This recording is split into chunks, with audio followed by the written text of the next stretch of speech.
Dear friends, today we are going to learn the story The Boy Who Broke the Bank, Part 4. This story is written by the writer Ruskin Bond. In the last video, we had learned that the news, which was actually a rumor, spread like a wildfire through the bazaar. मागच्या व्हिडिओमध्ये आपण पाहिलं की कशा पद्धतीने ही अफवा जसा एखादा वनवा पेटावा त्या पद्धतीने संपूर्ण बाजारभर पसरली. Then we also learned that when old Ganpat learned about the bankruptcy, he stood up to run fast and surprised everyone. आपण हेही पाहिलं की ज्यावेळेस म्हातारा गणपत जो एका पायाने लंगडा होता त्याला ज्यावेळी कळलं की बँक दिवाळखोरीत निघाली आहे त्यावेळी तो नुसता उभाच राहिला नाही तर वेगाने धावायला लागला आणि त्याला धावताना पाहून लोक आश्चर्यचकित झाले.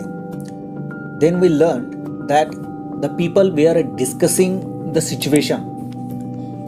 They were speculating on the reasons for the collapse. नंतर आपण हेही पाहिलं की कशा पद्धतीने लोक आता या बदलत्या परिस्थितीविषयी चर्चा करत होते किंवा बँक दिवाळखोरीमध्ये का निघाली या संदर्भात अंदाज व्यक्त करत होते. Then we learned that people rushed to the bank to withdraw all their money and by noon all the cash was withdrawn and the manager was in a dilemma. नंतर आपण हेही पाहिलं की लोक अगदी घाईघाईने बँकेकडे त्यांचे पैसे काढून घेण्यासाठी गेले आणि दुपारपर्यंत संपूर्ण रोकड संपली. बँकेकडे एकही पैसा शिल्लक न राहिल्यामुळे बँकेच्या मॅनेजरला मोठा पेच पडला. Now we will see the next part. आता आपण पुढील भाग पाहू. People were turn back from the counters and told to return the following day. They did not like the sound of that, and so they gathered outside on the steps of the bank, shouting, "Give us our money or we will break in and fetch the safe. We know he is hiding in a safe deposit locker." Mischief makers who did not have a paisa in the bank joined the crowd and aggravated their mood. The manager stood at the door and tried to placate them. He declared that the bank had plenty of money, but no immediate means of collecting it. He urged them to go home and come back the next day. The people were asked to go back and return the following day. But the people did not like this. They came together on the steps of the bank and they started shouting that, "Give us our money or we will break in. Fetch the safe. We know he is hiding in a safe deposit locker." There were some mischief makers who did not have even a paisa in the bank joined the crowd, and they made the situation worse for the manager. They spoiled the situation. The manager stood at the door and he was trying to pacify the crowd. He told people that the bank had a plenty of money, but there is no immediate means of collecting it. He also requested them to go home and come back the next day. They will surely get their money. लोकांना काउंटरवरून घरी जाण्यास आणि पुन्हा दुसऱ्या दिवशी परत येण्यास सांगितलं गेलं, परंतु लोकांना ते आवडलं नाही. लोक बँकेच्या बाहेरच पायरीवर एकत्र आले आणि त्यांनी आम्हाला आमचे पैसे द्या अन्यथा आम्ही बँक फोडू. सेठ गोविंदरामला बोलवा, आम्हाला माहीत आहे की ते सुरक्षित जागेमध्ये लपून बसले आहेत. आणि त्या ठिकाणी काही टवाळखोर लोक देखील उपस्थित होते ज्यांचे त्या बँकेमध्ये खातेही नव्हते किंवा कोणत्याही प्रकारचे पैसे देखील नव्हते. आणि या टवाळखोर लोकांनी ही परिस्थिती आणखी गंभीर केली. बँकेचा मॅनेजर हा दरवाजात उभा राहून लोकांना शांत करण्याचा प्रयत्न करत होता, आणि तो हे देखील सांगत होता की बँकेकडे भरपूर पैसे आहेत, परंतु अचानक सर्व पैसे जमा करण्याचा कोणताही मार्ग नाही, म्हणून आपण सर्वांनी दुसऱ्या दिवशी पुन्हा यावं, म्हणजे तुम्हाला तुमचे पैसे देण्यात येतील. We want it now, chanted some of the crowd. Now, now, now. But some of the people from the crowd, they were telling the manager in one voice that they wanted their money immediately. परंतु गर्दीमधील काही लोक एका आवाजामध्ये मॅनेजरला म्हणत होते की त्यांना त्यांचे पैसे ताबडतोब हवे आहेत. And a brick hurtled through the air and crashed through the plate glass window of the People Nagar Bank. And suddenly a brick was thrown through the air and it broke through the plate glass window of the People Nagar Bank. आणि अचानक एक वीट भिरकावली गेली आणि people नगर बँकेच्या खिडकीची काच फोडली गेली. Nathu arrived next morning to sweep the steps of the bank. He saw the refuse and the broken glass and the stones cluttering the steps. Raising his hands in a gesture of horror and disgust, he cried, "Hooligans, sons of donkeys, as though it isn't bad enough to be paid late. It seems my work has also to be increased." He smote the steps with his broom, scattering the refuse. When Nathu arrived the next morning to sweep the steps of the bank, he saw the garbage everywhere. He saw the pieces of broken glass and stones which were spread here and there on the steps.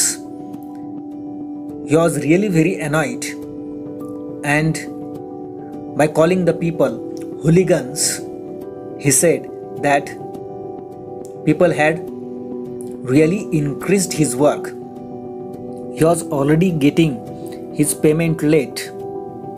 He then used his broom heavily and scattered the refuse. Nathu दुसऱ्या दिवशी सकाळी जेव्हा झाडून घेण्यासाठी आला, त्यावेळी त्याला बँकेच्या पायरीवर सगळीकडे कचरा पडलेला दिसला. त्याला सर्वत्र काचेचे तुकडे आणि दगड दिसून आले. तो अतिशय वैतागला आणि लोकांना, "तुम्ही गुंड आहात, अगोदरच मला माझा पगार उशिरा मिळतो आणि त्यातच तुम्ही माझं काम अगदी वाढवून ठेवलं आहे," असं म्हणू लागला. आणि नंतर त्याने त्याचा झाडू जोराने आपटत सगळा कचरा पुन्हा विखरून टाकला. "Good morning, Nathu," said the washerman's boy, getting down from his bicycle. "Are you ready to take up a new job from the 1st of next month? You will have to, I suppose, now that the bank is going out of business."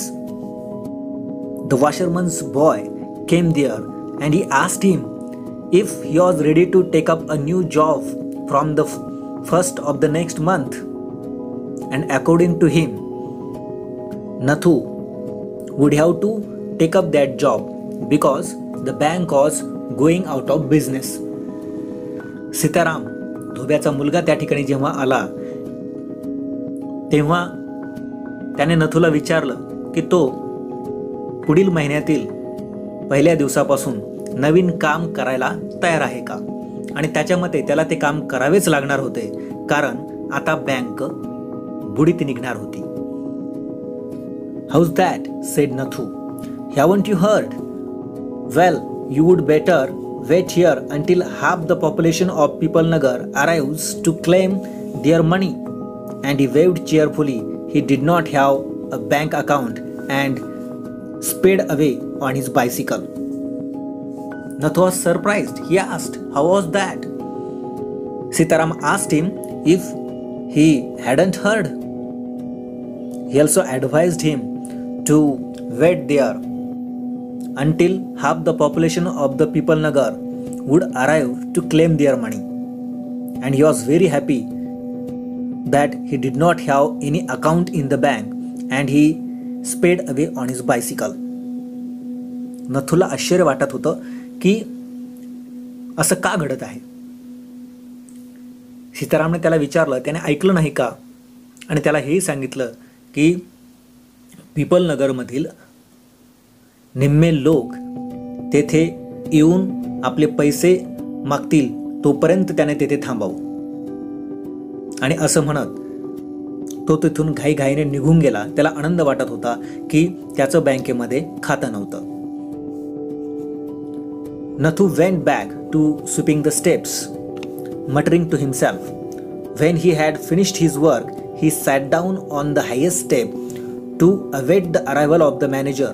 He was determined to get his pay. Nathu went back to sweeping his steps, and he was now talking in a low voice to himself. After finishing his work, he sat down on the highest step, and he was now waiting for the manager. He had firmly decided to get his pay that day. Nathu पुन्हा पायऱ्या झाडायला लागला आणि तो स्वतःशीच अगदी हळू आवाजात बोलत होता. सगळं काम संपल्यानंतर तो उंचावरील एका पायरीवर बसला आणि तो मॅनेजरची वाट पाहत होता. आज त्याने ठरवलं होतं की त्याचा पगार कोणत्याही परिस्थितीत आज तो घेईल. Who would have thought the bank would collapse? He said to himself and looked thoughtfully into the distance. I wonder how it could have happened. Nathu asked himself, who would have thought the bank would collapse one day? He was looking thoughtfully into the distance. He really wondered how it could have happened. But in fact, this began from his own complaint. This is a very funny story by Ruskin Bond to show how the rumor spread. नथूने स्वतःलाच विचारलं, bank बुडणार असं कोणाला तरी वाटलं होतं का? आणि दूरवर पाहत तो विचार करू लागला की हे असं कसं काय झालं बरं. वास्तविक पाहता त्याने सुरुवातीला जी तक्रार केली होती त्यापासूनच याची सुरुवात झाली होती. रस्किन बॉन्ड यांची ही अतिशय गमतीदार गोष्ट आहे की जी अफवा कशी पसरते हे सांगते. I hope you have understood this story. Thank you for watching this video.